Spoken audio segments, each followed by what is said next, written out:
आज झालेली माझी हालत खराब. तर आधी तर तुम्हा सर्वांना व्हेरी गुड मॉर्निंग. आज मला बिलकुल कॉलेजला जायचं मन नव्हतं, पण काय करणार, जावं लागणार होतं.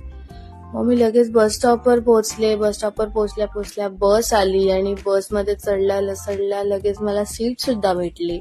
सो यानेच मी खुश झाले आणि स्टेशनला पोहोचल्यावरती मला एकदम चक्कर सारखं झालं. सो मी लगेच चॉकलेट घेतले आणि ते आधी खाल्ले, कारण जर इथे चक्कर येऊन पडली असती तर मला कोण उचलायला तर आलं नसतं. म्हणून मग मी लगेच कॉलेजला सुद्धा पोहोचले आणि कॉलेजला पोहोचल्या बघितलं तर सगळे आपापले ग्रुप बसून डिस्कशन करत होते आणि मग आमचं पण डिस्कशन चालू होतं आणि तेवढ्यात आमचे मिस आणि सर आले.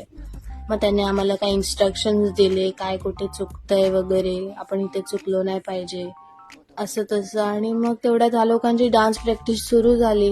मग आम्हाला इकडून हाकलवलं गेलं आणि सांगितलं की तुम्ही कुठे दुसरीकडे जावा. मग तेवढ्यात आमच्या सरांनी आम्हाला सायन्स लॅब दिली की आपण इकडे प्रॅक्टिस करूया.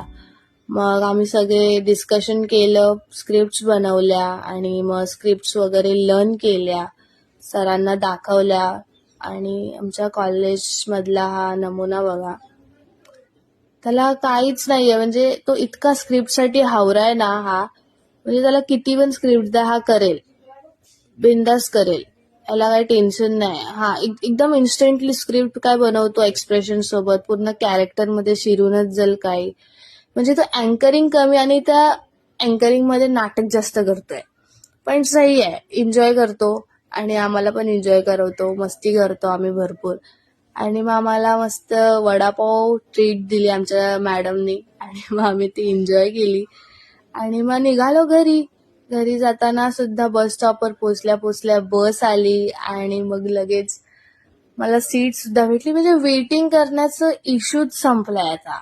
इतकी बोलतात वर्ड्स मध्ये नाही सांगू शकत मी किती खुश आहे या बसच्या प्रॉब्लेम भेटल्यात तेव्हापासून. लगेच घरी पोहोचली आणि असा होता आजचा day. Stay tune life with seed आणि फॉलो करायला विसरू नका.